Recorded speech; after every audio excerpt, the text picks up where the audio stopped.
Oke, selamat datang di channel saya, Anselmus, di mana hari ini kita akan belajar dan membahas tentang pemrograman Python, bahasa pemrograman Python. Di mana hari ini kita akan membahas sebuah studi kasus yang mana kita akan ditugaskan untuk mencari gaji karyawan dengan menggunakan bahasa pemrograman Python. Oke, langsung saja kita masuk ke rektor pekerjaan kita. Baiklah teman-teman, sebelum kita mengerjakan proyek pekerjaan kita harus memahami terlebih dahulu apa itu bahasa pemrograman Python. Apa saja kekurangan dan kelebihannya. Baiklah, di sini kita akan melihat dulu apa itu bahasa pemrograman Python. Di sini kita lihat Python adalah salah satu bahasa pemrograman yang dapat melakukan eksekusi sejumlah instruksi multiguna secara langsung dengan metode orientasi objek. Python adalah bahasa pemrograman yang paling mudah dipahami. Sampai di sini kita mengetahui bahwa bahasa pemrograman Python itu sangat baik dan cocok untuk dipahami oleh para pemula. Ini kita akan melihat kelebihannya. Kelebihan: sangat mudah dipelajari sekalipun oleh para pemula. Kode-kode di dalamnya mudah dibaca dan dapat menjalankan banyak fungsi kompleks dengan mudah karena banyaknya standar di library. Pengembangannya pun dapat dilakukan dengan cepat menggunakan lebih sedikit kode. Bahkan Python mampu menjadi program dengan skala sangat rumit menjadi mudah yang mendukung multi-file form dan multi-system, serta memiliki pengelolaan memori otomatis seperti halnya bahasa pemrograman Java. Kemudian kita akan melihat sisi kekurangan dari Python. Ya, kekurangannya Python cukup lambat dijalankan dan untuk mengembangkan file from Android dan iOS terbilang kurang support. Python memiliki keterbatasan selain dengan akses basis data. Selain itu, Python tidak cocok untuk melakukan tugas-tugas intensif memori dan pekerjaan multicore atau multiprosesor. Baiklah teman-teman, sekarang kita telah memahami apa itu bahasa pemrograman Python, apa saja kekurangan dan kelebihan dari bahasa pemrograman Python. Jadi untuk mengerjakan studi kasus kita pada hari ini, kita akan menggunakan yang namanya percabangan. Baiklah, kita akan membahas percabangan terlebih dahulu sebelum kita memasuki studi kasus. Kita lihat di sini pengertian percabangan. Percabangan adalah cara yang digunakan untuk mengambil keputusan apabila di dalam program dihadapkan pada kondisi tertentu. Setelah mengetahui apa itu percabangan, kita akan melihat jenis-jenis percabangan yang ada pada bahasa pemrograman Python.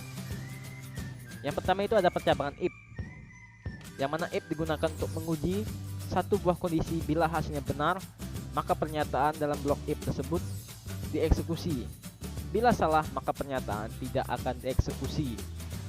Ini kita lihat ada contoh bagan dari percabangan if. Bisa kita lihat sendiri di sini. Yang kedua itu ada percabangan if else. Pernyataan if else menguji dua kondisi.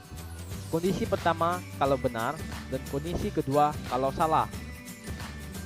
Jadi percabangan if else itu jikalau kita itu akan membahas dua kondisi yang akan dibahas.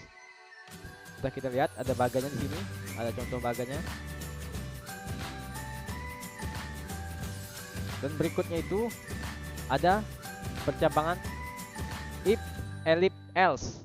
Pernyataan if elif else digunakan untuk menguji lebih dari dua kondisi. Bila kondisi pada if benar, maka pernyataan di dalamnya dieksekusi. Bila salah pernyataan, maka akan masuk ke pengujian elif, ada di kondisi kedua. Terakhir, bila if atau elif tidak ada, maka akan dijalankan ke blok else, yaitu di sini pada segmen 3. Bisa kita lihat contoh bagannya di sini. Oke, baiklah teman-teman, kita telah memahami apa itu bahasa pemrograman Python, kekurangan dan kelebihan, dan juga kita mengetahui apa itu percabangan dan percabangan apa saja yang ada dalam bahasa pemrograman Python. Dan berikutnya kita akan melihat studi kasus pembahasan kita pada hari ini. Teman-teman, sini kita bisa lihat studi percabangan, studi kasus pengujian karyawan kontrak.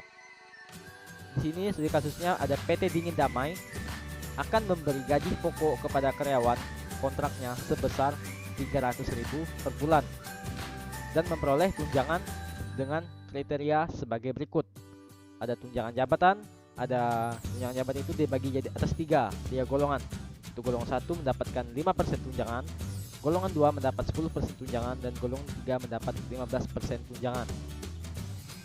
Di sini kita ditugaskan jika karyawan kontrak tersebut memiliki golongan 1, maka mendapat tunjangan golongan jabatan sebesar 5% dari gaji pokok. Di sini tuliskan rumusnya itu ada gaji pokok dikali dengan 5% dari tunjangan. Yang berikutnya itu ditugaskan untuk ada tunjangan pendidikan. Di sini ada 4 macam jenis pendidikan. Ada SMA, D1, D3, dan S1. Jika karyawan kontrak tersebut memiliki pendidikan S1, maka mendapat tunjangan sebesar 30% dari gaji pokok. Ya, rumusnya sama dengan yang di atas, gaji pokok dikali dengan 30%. Tugas kita yaitu membuat tampilan studi kasus yang di atas itu seperti ini. Pertama, kita harus memasukkan input dan output. Tetapi dalam proses input itu, bagaimana supaya hasil dari output bisa menghasilkan hal yang kita inginkan, yaitu dengan cara percabangan yang telah kita bahas tadi. Sini kita lihat sendiri studi kasusnya. Baiklah teman-teman, setelah kita melihat studi kasusnya, maka kita akan langsung masuk ke project pekerjaan kita, yaitu pada aplikasi Python. Sebelum kita masuk ke project pengerjaan aplikasi Python, supaya memudahkan pekerjaan kita untuk menghitung gaji karyawan, maka kita tuliskan dulu beberapa hal yang ada pada studi kasus. Kita tuliskan kondisi yang ada pada studi kasus.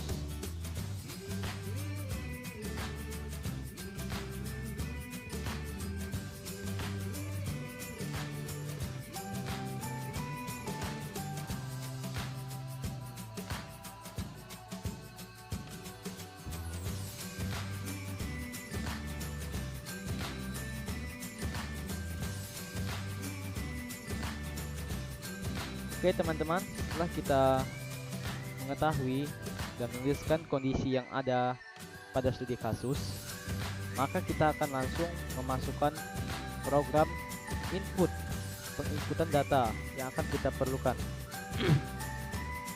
Kita akan masukkan program input terlebih dahulu.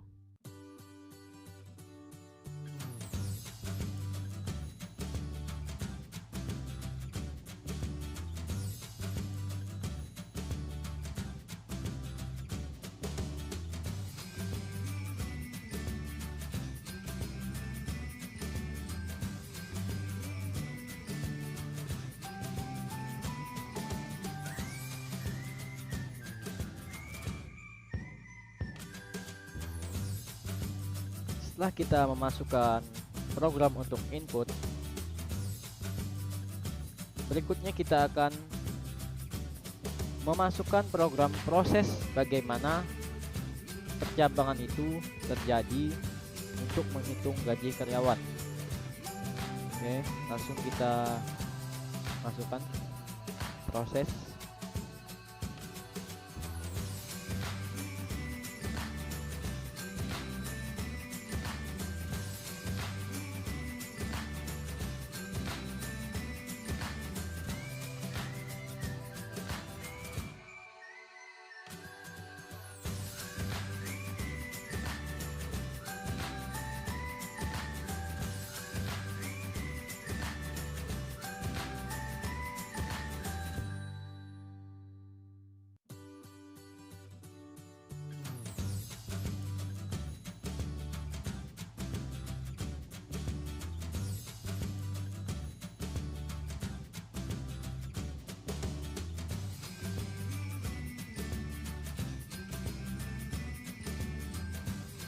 Baiklah teman-teman, kalau sudah sampai pada golongan kedua, maka kita harus memasukkan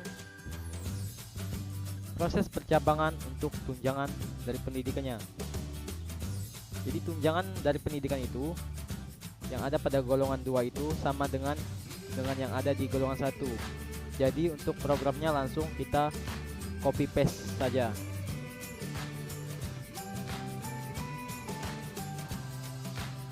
Tunjangan pendidikan yang didapatkan pada golongan 3 itu sama dengan golongan 1 dan golongan 2. Jadi untuk golongan 3 langsung kita lakukan copy paste.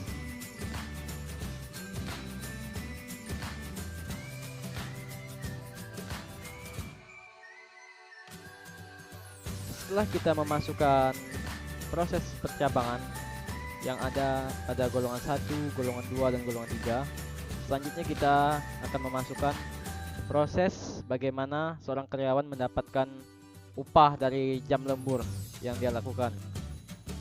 Kita langsung saja masukkan programnya.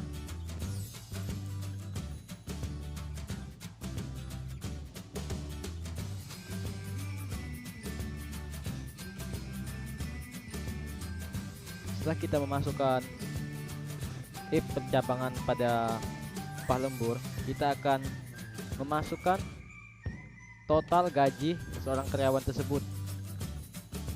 Jadi kita buat saja variabel gaji sama dengan gaji pokok ditambah jabatan ditambah tunjangan dan ditambah total jam kerja.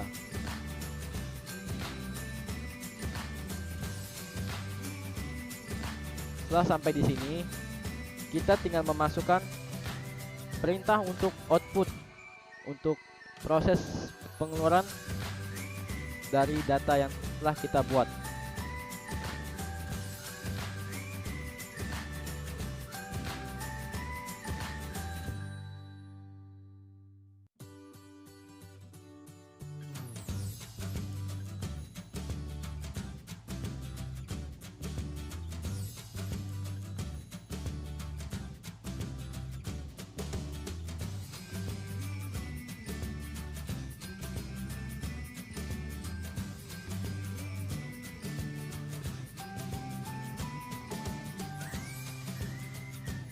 Oke, teman-teman, setelah sampai di sini, kita tinggal melakukan pengujian program yang telah kita buat di atas. Untuk melakukan pengujian, kita langsung pilih menu root, RUN. Ini untuk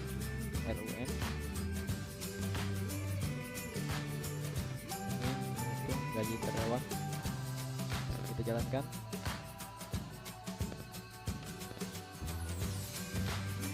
Kita tugaskan untuk inputnya itu kita disuruh masukkan nama karyawan sesuai pada program. Kita kasih nama Doni.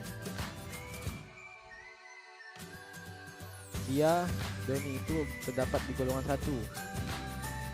Untuk pendidikannya dia itu S1. Jumlah jam kerja kita tuliskan dia itu bekerja selama 12 jam dalam satu hari. Kita lihat di sini Doni mendapatkan total gaji sebesar 560.000 rupiah. Oke teman-teman, cukup sekian video dari saya. Semoga ini bisa bermanfaat untuk kita semua. Sampai jumpa di lain waktu.